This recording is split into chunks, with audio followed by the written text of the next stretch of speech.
Essentiel pour le PDC-RDA, l'élection qui se passera dans quelques mois. Comment tout ceci se décide-t-il auprès donc du vieux parti? Nous allons, pour en parler, avoir les avis de nos amis, mais aussi, quand la régie le permettra, avoir en ligne un homme de loi, avoir son regard. Et puis nous aurons également un militant du PDC-RDA pour avoir leurs différents avis.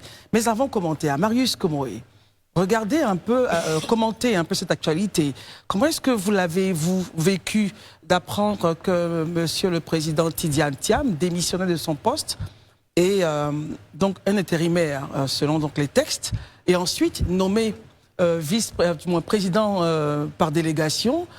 Quel est votre commentaire justement?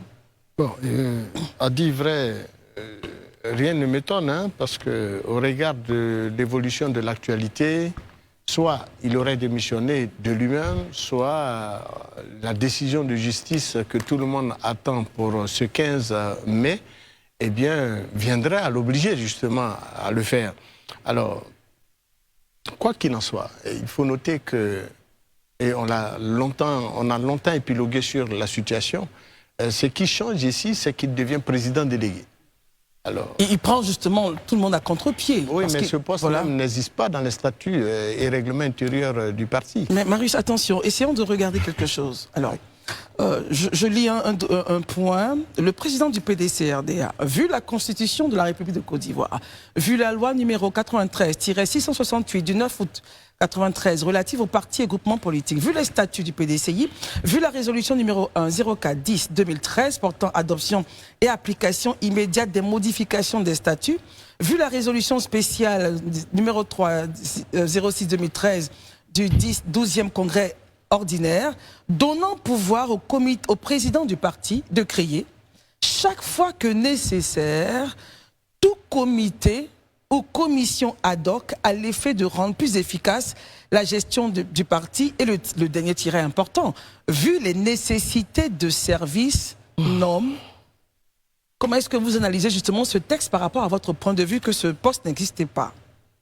Non, mais jusqu'à présent, vous n'avez pas lu nulle part qu'il y a un poste de président délégué. Président délégué. Président délégué, ça n'existe pas dans les textes, ni dans les statuts, ni dans les règlements intérieurs. Même pour les nécessités de service et tout.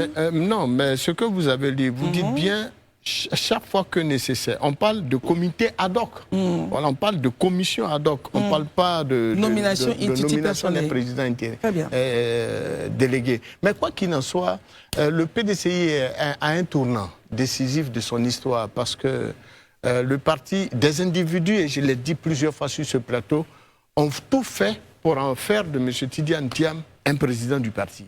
Il a été président élu du parti en violation des tests qui régissent le fonctionnement de son parti. Ce n'est pas moi qui le dis, les faits sont là.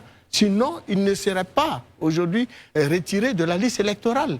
Sinon, il n'aurait pas eu ce procès que lui colle un groupe de militants du parti, dont la plus connue est Valérie Yapo. Donc, quoi qu'il en soit, et je puis encore m'étonner de savoir qu'il en a même trop mis de temps pour pouvoir justement advenir à cette situation. Parce que, dans les faits, il n'était pas à jour de ses cotisations. Parce que, 23 ans hors du pays, il n'a pris part à aucune... on prend l'invité et puis je reviendrai. Très bien. Alors, merci beaucoup, Marius. Nous avons Maître Alain Bokola qui, avec lui, donc, va analyser cette décision sous le point de vue du droit. Maître, bonsoir et merci d'être avec nous. Bonsoir, madame. Alors, Maître, quel commentaire, justement, vous faites de la démission du président Tidiane Thiam? Et puis justement, quelle nouvelle donne vis-à-vis de ce qui devrait se passer le 15 mai? Bon, je vais prendre le deuxième volet de votre question parce que sa décision, elle est politique. Je ne suis pas un homme politique, je ne suis pas du PDCI pour commenter. Mais le deuxième volet, une incidence sur la procédure, je dis que, bon, est-ce que cette démission aurait une incidence juridique ou judiciaire sur la procédure? Bon, c'est nous qui sommes demandeurs, hein, pour qu'il y ait annulation d'une sanction. Et je pense que nous avons notre demande principale qui est l'annulation de la sanction qui a été infligée à Mme Yapo Valérie. Voilà, donc pour nous, bon, s'il y a démission ou pas, il y a une situation de fait factuelle qui a été présentée au tribunal et qui est pendante, je pense que ça ne va pas rétroagir sur notre action. Et nous mettons notre demande, notre assignation, et le 15, nous serons au tribunal pour plaider.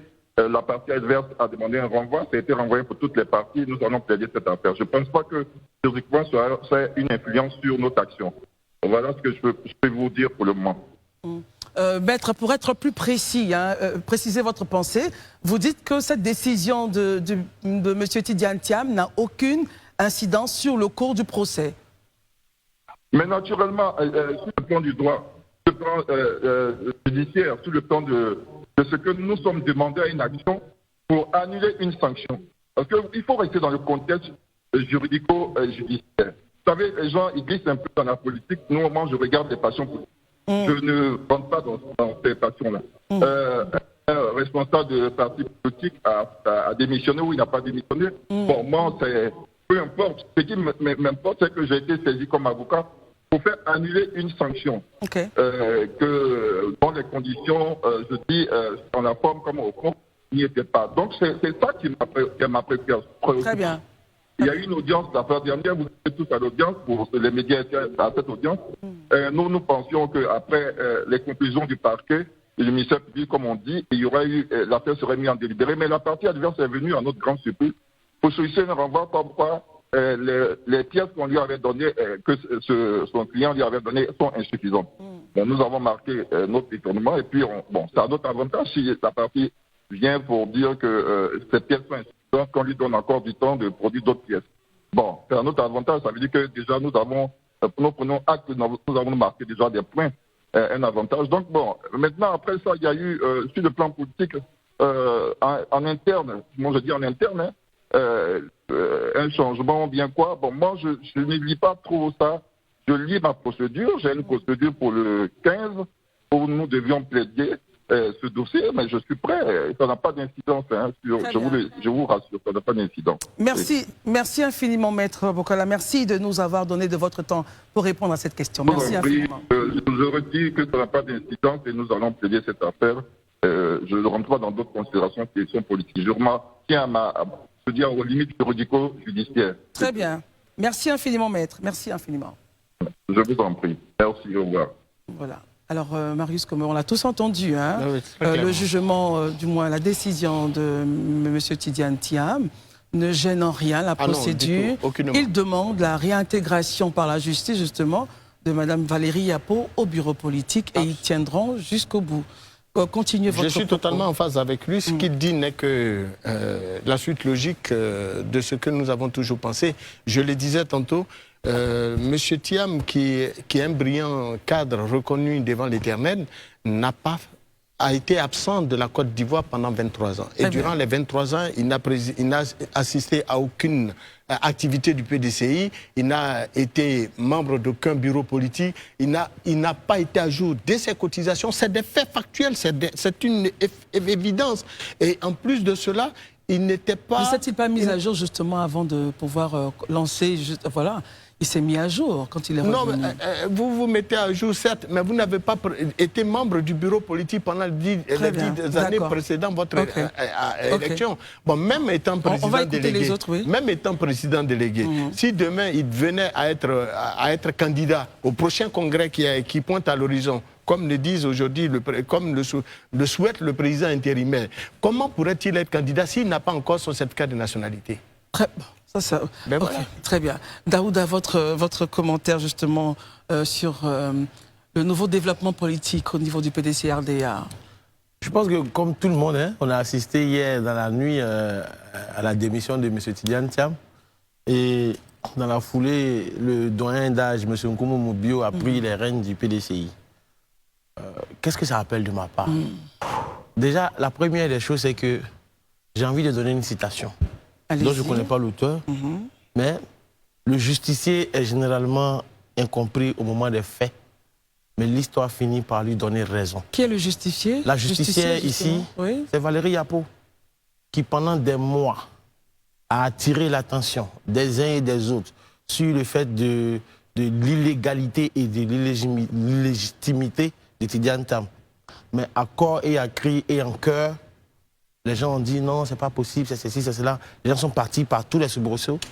La bonne dame a été vouée aux gémonies, clouée au pilori, insultée. Mais finalement, cette démission de Tidiane Thiam démontre clairement que Mme Valérie Yapo avait parfaitement raison sur toute la ligne d'attirer l'attention des uns et des autres. Ça, c'est la première des choses. La deuxième des choses, c'est que je me pose des questions. Sincèrement, aujourd'hui, les questions que je me pose, c'est hier, M. Tidiane Thiam a démissionné. M. Nkoumou Mbobio est le doyen d'âge du bureau. Donc, quand il démissionne, quand il prend les rênes, automatiquement, il prend une décision de nommer. Est-ce que ce n'est pas... Je me dis, est-ce que je parle sous réserve, je peux me tromper, est-ce que ce n'est pas sous réserve de, comment on appelle ça, de la validation, de la constatation des faits par le bureau politique qui va donner la force à M. Nkoumou Mbobio de nommer quelqu'un? Parce que tout s'est fait hier, comment on appelle ça, illico presto. Pourquoi cette... Est-ce que le président intérimaire n'a pas le droit de prendre des décrets? Justement, je me pose la question avec vous. C'est cette question justement que je me pose.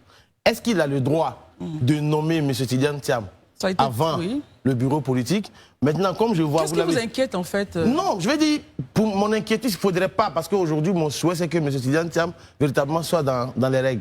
Or là, ce que je suis en train de voir, et comme je le dis, je peux me tromper, ce que je suis en train de voir, si le bureau politique n'a pas validé tout ça, finalement, est-ce qu'on n'est pas en train, encore une fois, parce que les gens l'accusent de piétiner les lois, les textes internes du PDCI, est-ce que c'est pas sur cette voie-là encore qu'il est en train de répartir? Je m'inquiète, ça c'est la première des questions. La deuxième des questions, c'est qu'aujourd'hui, on vient d'écouter tout à l'heure l'avocat Maître Bokola, il dit que ça n'a aucune incidence. Parce qu'effectivement, quand il dit que ça n'a aucune incidence, je vous donne une image.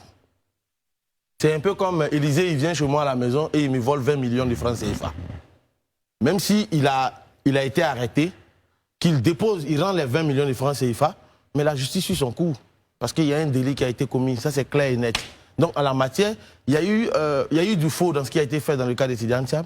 Donc il y a une procédure judiciaire qui est en cours. Donc qu'il démissionne, qu'il ne démissionne pas, je pense que véritablement ça n'a pas grande incidence sur tout ça. Et là, il y a une nouvelle décision qui vient d'être prise, Du coup, on se pose beaucoup de questions de savoir finalement si la décision sort, quelle sera cette décision? Quel sera l'impact? Je me dis, aujourd'hui, M. Tidiane Thiam, il le fait aujourd'hui. Est-ce qu'il n'aurait pas pu le faire bien avant d'en arriver à cette impasse-là? Et par A plus B, il est en train de démontrer qu'effectivement, même s'il a dit que le plan A, le plan B, le plan Z, c'est lui, il est en train de montrer allègrement qu'il y a une possibilité... Selon vous, une nouvelle configuration? Il y a une possibilité de plan B à côté. Très bien. Herman, votre commentaire. Déjà sur le premier acte du président intérimaire, et puis la démission de Tidiane Thiam, voudrait-il dire que tout ce qu'il a pris, toute décision prise antérieurement sont nulles et non avenues? Si oui ou non, réaction? Moi, j'ai dit que ça. Je trouve que la décision de démission de Tidiane Thiam de son poste, de sa fonction de président du PDC-RDA, je pense bien que, pour moi, c'est un coup important pour le PDC-RDA. C'est-à-dire? Parce que, j'ai dit ici, lorsqu'on regarde ce qui s'est passé pour le procès en radiation, c'était sur la question de fond, c'était sur la nationalité de M. Tidiane Thiam au moment de son inscription sur la liste électorale. Donc, la même question va se poser. Quelle est sa nationalité au moment de son élection à la présidence du PDC-RDA? Quelle nationalité, c'est-à-dire? Quelle nationalité avait Tidiane Thiam au moment de sa prise? Parce que en fait, c'est ça le débat de fond. C'est pourquoi certains, comme Mme Valérie Yapo, sont partis en procès. Tout à fait. Je ne veux pas rentrer dans le détail, bien sûr. Dans les détails. Donc, la question va se poser. Et vu ce qui s'est passé sur le même débat de fond avec la question de la radiation, le PDC-RDA prenait le risque d'aller au 15 mai avec une décision de justice qui peut déjà déchoir le président de parti élu du PDC-RDA. En même temps, l'autre épée, c'est voir le PDCI être mis sous la tutelle d'un administrateur provisoire. Et ça, ce coup-là, lorsque Tidjane Thiam démissionne, la question de fond est évacuée au niveau de son parti.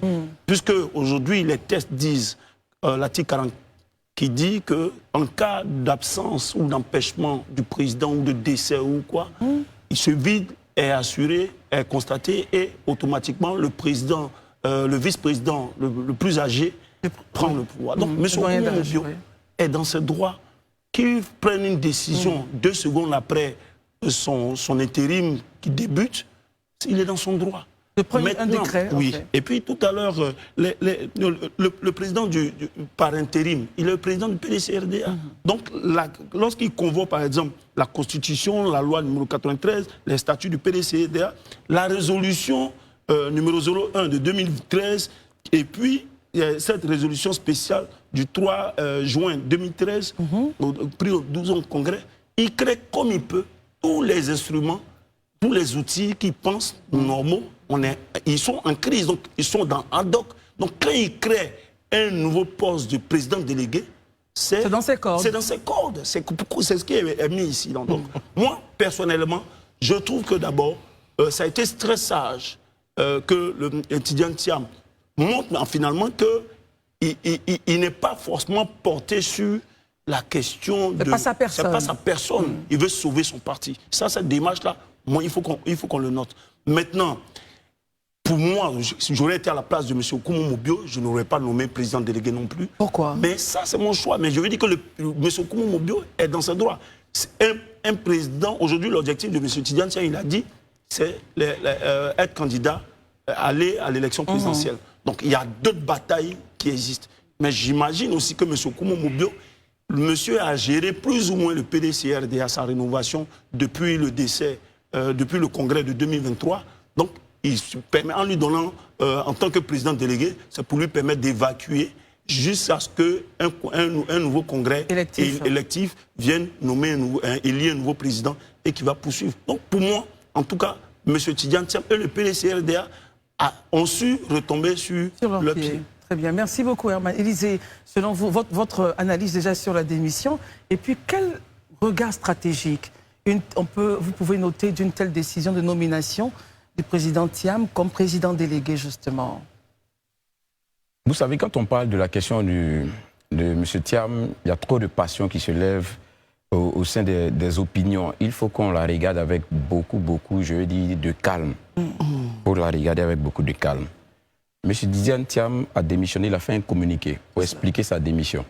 Selon le communiqué, il serait victime, lui et son parti, d'harcèlement judiciaire.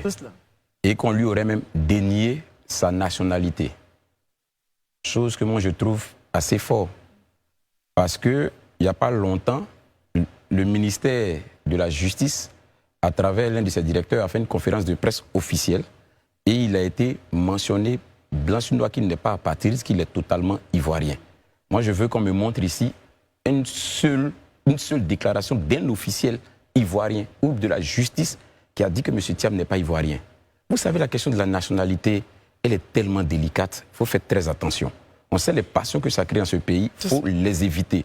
C'est pourquoi je dis que nos hommes politiques doivent être beaucoup plus responsables dans le choix de leurs mots et quand ils parlent aux populations. Parce que c'est vraiment délicat. Il ne faut pas dire des choses qui ne sont pas vraies. À aucun moment, et je dis, je mets quiconque au défi, ou un officiel, ou bien un document officiel de la Côte d'Ivoire, du gouvernement, ou bien du ministère, a dit que M. Tidjane Thiam n'est pas ivoirien. Qu'on nous montre juste un seul document. La justification qui a demandé la radiation, l'arrêt de la juge, est très claire. À l'époque où il était en train de s'inscrire sur la liste électorale, il n'était pas ivoirien au regard de l'article 48. Au regard de l'article 48. Mais quand il a renoncé à la nationalité française, à son allégeance à la nationalité française, mais il est ivoirien. Et le directeur du ministère des Affaires étrangères l'a dit de façon claire aux yeux de tout le monde. Dans quel moment il y a eu un document qui est sorti d'un officiel ivoirien qui a dit qu'il n'est pas ivoirien? Donc selon vous, c'est un premier point qu'il faut... Je pense qu'il faut vraiment qu'on soit assez responsable. On est devant des Ivoiriens, il ne faut pas dire des choses qui ne sont pas vraies. Il faut arrêter ça. Surtout que, je dis que ce sujet-là suscite beaucoup de passion. Ça, c'est déjà un. Deuxièmement, il dit qu'il renonce. Moi, la lecture que je fais tout de suite de son poste de ministre, quand je regarde tout de suite, dans un premier temps, c'est par crainte du verdict qui pourrait tomber le 15. Si on craint donc le verdict qui pourrait tomber le 15 et autres, c'est que quelque part, on se reproche des failles. C'est ce que ça veut dire. Donc on se reproche quelque part des failles. Mais on est tous contemporains, c'est des faits. M. Tidiane Thiam a renoncé à sa nationalité française en mars 2017. Pardon, 2025. Tout le monde est témoin. Il y a un décret qui est sorti, qui a été signé par le Premier ministre français. C'est connu de tous. On le sait. Donc ça, ce n'est pas quelque chose qu'on lui prête, c'est une réalité. Maintenant, si tout ce temps, tu n'étais pas ivoirien, logiquement, comme le dit ou du moins, comme il pourrait le sous-entendre, on pourrait te poursuivre. Donc le procès en cours là pourrait justement estimer que tu as occupé les fonctions de président illégalement parce que tu ne devrais pas, au regard de la loi, mais des statuts du PDCI qui dit que pour être président, il faut être ivoirien. Donc ça, c'est des éléments. Vous savez, même s'il renonce aujourd'hui, qu'il dit qu'il n'est plus candidat, mais ça là, c'est une renonciation de fait. Mais vis-à-vis de la loi, ce n'est pas un élément de droit. Ça veut dire que si le 15, par exemple, le juge disait qu'il avait été illégalement élu président, tous les actes pris depuis le 22 décembre jusqu'à aujourd'hui sont illégaux. C'est ça la réalité. C'est ce que ça veut dire. Ça veut dire que tous ces actes qui ont été posés jusqu'à aujourd'hui sont illégaux. Et donc, comment on peut démissionner d'un poste qu'on n'a jamais occupé? Voilà la question. C'est ce que ça veut dire justement. Comment est-il donc possible de démissionner d'un poste qu'on n'a jamais occupé ou qu'on n'aurait jamais dû occuper au regard de la loi? Voilà le premier problème. À supposer même dans l'optimisme même BA, on décide par exemple que oui, c'est vrai qu'il a été président, mais la loi n'est pas rétroactive. C'est-à-dire que si le verdict tombe, qu'on estime qu'il n'est pas... Donc, dès cet instant-là, comme je le dis, tout ce qui a été pris comme loi et tout ça, vraiment est illégal. Quel impact justement? Mais l'impact, c'est qu'on expose le PDC à une situation difficile. Je pense qu'à ces 5 mois des élections où nous sommes, on ne doit plus être en train de régler des sujets d'ordre judiciaire au sein du parti. Mais on devait être en train de se préparer et s'organiser pour une élection. Très bien, Élisée. Permettez qu'on puissions donc écouter un militant du PDCI que nous avons pris plaisir à voir, M. Dosso Abou Bakari. Bonsoir et bienvenue, membre du bureau politique. Bonsoir, M. Dosso. Bonsoir, madame. Oui, merci d'être avec nous. Alors, quel commentaire vous faites justement de la démission du président de votre parti? Bien. D'abord, je voudrais vous dire merci pour l'occasion que vous m'offrez relativement à l'actualité politique au sein de notre parti et précisément concernant la démission de M. Thiam. Oui. Et d'abord, je voudrais dire, j'ai été animé d'une joie immense. Vous avez été animé d'une joie immense à l'annonce de la démission. Pourquoi? J'ai été animé d'une joie immense quand j'ai lu de façon officielle le communiqué que nous avons tous vu hier sur les réseaux sociaux. Pourquoi une joie immense? Parce que moi, je considère le PDC comme étant cette formation politique qui, depuis 24 ans, est en mission, mandatée par les Ivoiriens pour lui ramener la paix, la stabilité et la quiétude. Alors, M. Dosso, vous êtes bien membre du bureau, permettez, vous êtes quand même bien membre du bureau politique. Je suis membre du bureau politique. Et vous vous réjouissez que votre président démissionne? Mais vous n'avez pas achevé mon propos, madame. Allez-y. Voilà, je le disais tout à l'heure, je considère le PDCI comme cette formation politique qui, depuis 4 ans maintenant, est en mission, mandatée par les Ivoiriens pour lui ramener la paix, la stabilité et la quiétude. Et en cours de chemin, c'est passé que l'un d'entre nous soit fatigué, ou qu'il tombe, ou qu'il ait un empêchement quelconque. Est-ce pour autant que nous devons arrêter la marche? Je l'ai dit au une de mes interventions, la stratégie politique d'un parti politique, qui plus est à l'opposition, ne peut pas se baser sur une seule personne. Si au cours de l'un des autres problèmes, le PDCI doit pouvoir trouver des ressources nécessaires pour son remplacement. Ce n'est pas hier, quand j'ai vu que mon président a démissionné, très bien, frappé, joie immense. Alors c'est quoi pour... Oui, allez-y, terminez.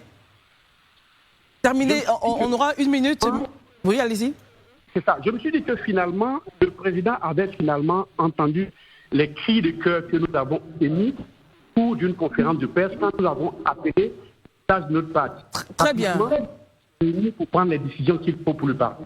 Alors justement, c'est quoi pour vous l'avenir du PDCI-RDA actuellement? Eh bien, madame, je voudrais vous dire que le PDCI a encore ses cartes en main. Le PDCI est l'un des partis qui peut implanter en Côte d'Ivoire avec une pléthore de cadres capables de le représenter à n'importe quel joute électoral. Qui est-ce que vous voyez? Bien, je vous l'ai dit tout à l'heure, nous avons une pléthore de cadres que nous pouvons mettre à tout moment. Le plus important, ce n'est pas les individus, mais c'est que le PDCI soit réuni autour de lui-même, désigner la personne qu'il faut. Très bien. Vous avez donc des cadres, vous avez aussi votre demi-douzaine de personnes capables au niveau du PDCI de prendre le relais. C'est ce que vous dites? Et même plus d'ailleurs, madame. Très bien. D'accord. Ben, on observera l'actualité avec vous et n'hésitez pas à nous joindre lorsque vous avez de nouveaux développements. Merci infiniment. Madame, merci et bonne émission à vous. Alors, il faut dire que le PDCI-RDA, donc le Pro-TIAM ont été invités, mais assurément que les conclaves continuent lorsqu'ils pourront venir sur le plateau.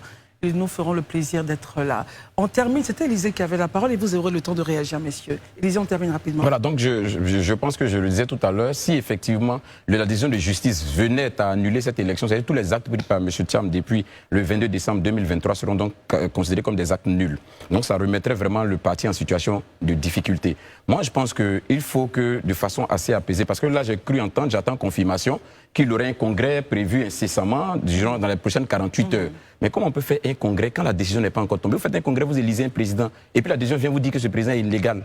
Je ne sais pas vraiment sur quoi on se base pour faire un tel congrès en ce moment précis-là. Comme je le dis, je n'ai pas encore la confirmation. On a lu ça et là, vraiment sur les réseaux. Voilà, sur les réseaux. On a lu ça, c'est là sur les réseaux. Même de l'eau à ton, oui, mais Marius, attendez, vous allez attraper bien l'eau, vous allez rajouter tout à l'heure. Voilà, donc je ne sais pas comment est-ce qu'on peut vraiment essayer de faire. Je pense que ce qui serait sage de faire, il faut analyser la situation à tête reposée. Le PDCI, quand vous regardez depuis le mois de décembre 2023 jusqu'à ce jour, il y a eu trop de remous qui parfois ont été du fait des décisions prises dans la précipitation et des contradictions dans les propos même des personnes qui occupent une certaine responsabilité. Donc quand on fait tout ça, la logique veut qu'on fasse un petit bilan, on se pose tranquillement, on fait l'analyse de ce qui nous a conduit jusque-là et puis on prend les décisions qui soient les plus idoines. Moi, je ne pense pas que faire un congrès en 48 heures, ce soit une décision qui soit judicieuse. Herman, on vous écoute, ensuite Marius, et on termine. Non, d'abord rapidement sur la question de la nationalité, j'ai bien précisé sur ce plateau ici qu'au moment de sa candidature, si on s'en tient au débat de fond sur sa nationalité, au moment de sa candidature, et nulle part, je n'ai dit ici que Tidiane Thiam, on ne reconnaissait pas sa nationalité ivoirienne. Il dit qu'il a lu dans un texte, dans le lettre. Il n'a pas dit toi, tu l'as dit. Maintenant, et puis récemment, on a vu que la justice quand même a suspendu tout établissement de cette nationalité à Tidiane Thiam. Et ça, c'était, je veux dire, c'est après la libération de son allégeance française. Maintenant, moi, je ne sais pas. Une association est une organisation privée. Et la justice est convoquée souvent lorsqu'il y a une question... Oui, mais Herman, c'est régi par les textes. Oui, c'est ce que je dis. Donc, lorsque cette association réussit à régler son problème avec les textes, quelle que soit la décision de justice, parce que le débat de fond, c'est quoi? C'est si on va et que... Pourquoi aujourd'hui? Qu'est-ce qui va justifier que le PDCI-RDA soit mis, par exemple, sur tutelle? Du moment où ils ont, conformément à leur test, ils ont un président par intérim. Voici, donc voilà pourquoi j'ai dit... On ne saute pas. Voilà pourquoi j'ai dit... C'est est-ce que... La question qu'on doit se poser, est-ce que les tests permettent au PDCI de désigner un président intérim? Oui. Est-ce que le président intérim, par intérim, n'est pas habilité à organiser le parti, le PDCI-RDA? Si on répond à ces questions, tout le reste n'est que l'acrobatie. Très bien. Alors, la réponse des avocats du PDCI viendra. Marius, votre point. Alors, on a la demi-demi pour aller au journal. Nous sommes dans une association, comme il l'a dit. Oui. Les partis politiques sont des associations, en effet. Mais toute association fonctionne avec des règles. On y adhère librement. Et donc, ce n'est pas un club d'individus qui s'approprie le parti au détriment de ceux qui financent et qui ont adhéré. Mais Marius, on n'en est plus là. Non, il termine, Herman, permettez. On n'en est plus là. Oui, oui, c'est vrai. Si vous permettez que je puisse terminer, sinon quand vous parliez là, vous n'étiez pas dans la vérité. Non, mais je vous ai laissé terminer. Non, c'était son point de vue. Je vous le dis. Herman, vous n'êtes pas dans la vérité. Non. Terminez et puis je vais continuer. Non, allons-y rapidement. Merci alors. Vous n'allez plus m'interrompre. Bon, nous allons aller au JT parce qu'il est déjà Herman. On va au JT. On ne peut absolument rien dire. Pour moi, le PDCI vient de gagner une bataille, mais elle n'a pas encore gagné la guerre. La guerre face au régime en place. Parce que nous connaissons tous que ce n'est pas un régime qui compte sur la légalité pour écarter les candidats. Non, il compte toujours sur les superfluges pour écarter les candidats qui le font. Et ici, nous avons bien compris. Tidjane Thiam les fait peur. Et comme Tidjane Thiam les fait peur, ils vont tout faire pour disqualifier celui-ci. Ils viennent donc de le dribbler, de poser un acte important, un acte clair. Et ceux qui sont en face sont, à l'heure où je vous parle, dans les bureaux, en train de travailler une stratégie, adopter une stratégie pour que le 15 il puisse donner une décision qui fera toujours pour mettre le PDCI sous tutelle. Et ça, nous le savons. Voilà pourquoi, pour moi, je sais que je ne suis rien face à ce grand parti politique. Je sais que je ne suis absolument personne. Mais je crois que le PDCI ne devait pas se précipiter à réorganiser dès les 2-3 jours-ci un congrès pour élire un nouveau président. Moi, personnellement, je pense que le PDCI RDA devrait prendre son temps, même si c'est 2 semaines, pour mieux se préparer et nous offrir un congrès pour permettre à tous ceux qui veulent participer de participer. Nous sommes sûrs et certains, Tidjane Thiam va battre tout le monde. Donc ça ne sert à rien la précipitation, parce que la précipitation va certainement donner les mêmes résultats, car vous aurez encore à l'interne des cadres ou des militants qui vont aller se plaindre pour dire que non, le congrès a été très vite organisé, ceci n'a pas marché, ça. Il y aura des faux problèmes qui vont partir en justice et le PDCI aura encore plus de problèmes que de solutions. Sauf si Tidjane Thiam décide de ne pas être candidat. Parce qu'il ne faut pas simplement être candidat à la tête du PDCI pour être le président de la République. Tidjane Thiam peut ne pas être le président du PDCI, mais aller aux élections et gagner les élections. Il ne doit même pas se précipiter pour être le candidat du PDCRDA. Parce qu'il n'a pas besoin de ça pour être le président de la République. Mais il a quand même besoin d'être le chef d'une organisation politique. Pour ça, je suis d'accord. Voilà pourquoi, pour moi, il est important de laisser que la décision du 15 tombe d'abord. Et ensuite, maintenant, organiser le congrès bien après. Mais je pense que les doyens du PDCRDA, les sachants et les savants, ont certainement mieux réfléchi et ont certainement trouvé des meilleures stratégies et des meilleures solutions. Donc, ce qu'ils ont décidé de faire, c'est ce que le peuple de Côte d'Ivoire va suivre. Et c'est ça que la classe opposante va suivre et va apprécier. Donc, déjà, moi, je l'ai dit, la sortie d'hier du président Tidjane Thiam était à saluer. Elle est salutaire. Parce que là, il m'a démontré qu'en jeu de dames, il est un maître. Il est un maître. Il a déjoué toutes les stratégies du RHDP. Il a déjoué tout ce que M. Alassane Dramane Ouattara voulait. Il a démontré par A plus B qu'il est un king. Et ici, il ne faut pas qu'à côté de ces stratégies, il vienne encore faire ses propres erreurs. C'est tout ce que moi je pense. Parce qu'aujourd'hui, nous avons quand même vu certains militants qui sont sortis disant qu'ils étaient frustrés. J'ai vu une vidéo que je n'ai pas envie de partager parce que je n'ai plus envie de faire la politique des infiltrés au PDC pour déstabiliser ce parti politique. Il faut que ce parti politique se mobilise. Il faut que tout le monde aille aux élections. Nous soutenons le président Laurent Gbagbo, mais si c'est Tidjane Thiam qui est le meilleur, qui gagne aux élections? Il n'y a pas de problème. Qu'il gagne aux élections, c'est ça la démocratie. Que tout le monde dise ce qu'il a dit et que le meilleur gagne. Que le meilleur gagne. Il n'y a pas à crucifier quelqu'un. Non. Tout le monde part compétit et que le meilleur gagne. Il faut qu'Alassane Ouattara permette à tout le monde d'être candidat. Et Tidjane Thiam fait peur. Le président Gbagbo fait peur. Soro Guillaume fait peur. C'est pourquoi ces trois-là aujourd'hui sont attaqués de tout part. Le reste là, c'est un détail. Le reste, les 3 candidats qui font peur à monsieur Alassane Ouattara, c'est le président Gbagbo, c'est le président Tidjane Thiam, c'est le président Soro Guillaume. Les autres ne font pas peur à ce monsieur-là. Il ne faut même pas vous distraire. Donc la team, pour moi, Tidjane Thiam a mis un but aujourd'hui qu'Alassane Ouattara ne voyait pas venir. Donc maintenant, il ne faut pas qu'il marque contre son propre camp. Le 15, il y aura une décision de justice. Parce que Valérie Yapo est encore là.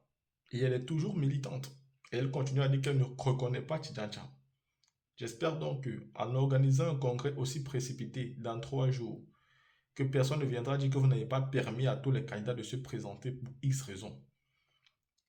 Il faut prendre toutes les mesures pour que le PDCI puisse tourner cette page de manière définitive et que le PDCI continue à s'organiser pour les batailles finales. Parce que c'est un parti organisé, c'est un parti mobilisé et c'est un parti qui fait beaucoup peur au PD et au RHDP. On le sait, le PDCI fait peur au RHDP. Il faut être honnête. Quand tu vois, c'est-à-dire l'environnement politique, le PDCI, le PPACI, ils font peur au RHDP. Le RHDP peut mourir quand il voit ces gens-là. Parce que ces gens mobilisent sérieusement. Et ces gens sont des partis typiquement ivoiriens, ancrés dans le territoire ivoirien. Donc Alassane Ouattara, son cœur tremble là. Donc pour moi, le PDCI doit tout faire pour ne plus reproduire les mêmes erreurs. Il ne faut pas reproduire les mêmes erreurs. Il faut que si ce congrès passe, que le président soit validé et que maintenant, le PDCI se tourne vers le vrai combat. Parce que ce combat judiciaire-là, c'est pour déstabiliser, fatiguer mentalement, détruire le parti, diviser pour mieux régner. Il faut tout éviter ça. Et bravo encore au président Tidjane Thiam. Bravo au PDCI. Pour moi, c'est ce que j'appelle la politique intelligente, sans forcément prendre les armes, sans forcément bagarrer, sans forcément être dans des rébellions. Et ça, c'est ce qu'on a besoin en Afrique. La stratégie et que le meilleur gagne.